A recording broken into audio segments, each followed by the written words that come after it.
اور مما تعالی بغض آل محمد وہ موت کفرا، جو ان کے بغض میں مر گیا وہ کافر مر گیا، وہ ملعون مر گیا، وہ زندیق مر گیا، وہ ناپاک چلا گیا۔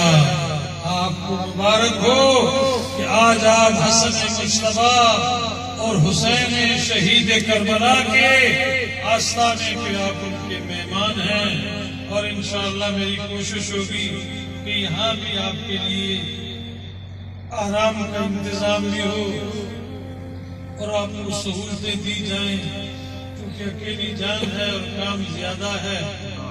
آج کل بدنما چہرے یزید کو اجاگر کرنے کے لیے بڑا کام کر رہے ہیں، یزید کا نام روشن کرنے کے لیے بڑی تعریفوں کے پل باندھ رہے ہیں۔ یزید تو ایک مردود تھا، ایک شرابی تھا، ایک غاصب تھا، ایک بد عمل و بد کردار تھا، ایک کافرہ کا بیٹا تھا۔ اس کی ماں عیسائی تھی، عیسائی رہی اور عیسائی مر گئی۔ اور حسین کی ماں تو وہ ہے جو جنت کی عورتوں کی سردار ہے،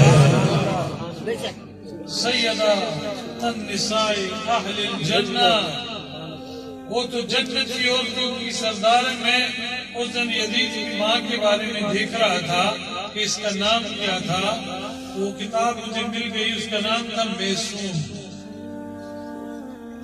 عیسائی تھی، عیسائی رہی، طلاق ہوئی اور یزید ماں کی پیٹ میں تھا، ماں کے پیٹ میں تھا، اور نجد کے علاقے میں وہ واپس اپنے میکے چلی گئی اور وہیں یزید پیدا ہوا۔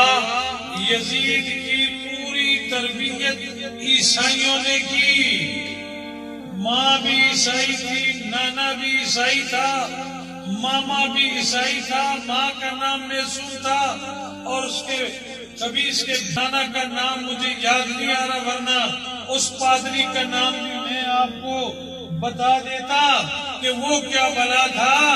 ارے اس نے وہ عیسائیوں سے یہی تربیت لی تھی کہ تخت پہ بیٹھ کے میں رسول اللہ کے خاندان کا صفایا کر دوں گا، اور یہی ناپاک حرکت اس نے کی۔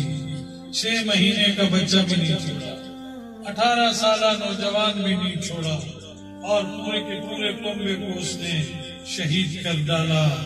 میرے بھائیوں، اپنے مقدر پہ ناز کرو کہ تم کسی عیسائی عورت کے بچے کے حصے میں نہیں آئے ہو، تو جنت کی مالکہ کے جنتی بیٹوں کے حصے میں آئے ہو۔ سبحان اللہ، سبحان اللہ، سبحان اللہ، سبحان اللہ، سبحان اللہ، سبحان اللہ، سبحان اللہ۔ یہ جگہ انہی کے نام پہ ہے، یہ مسجد ان کے نام پہ ہے۔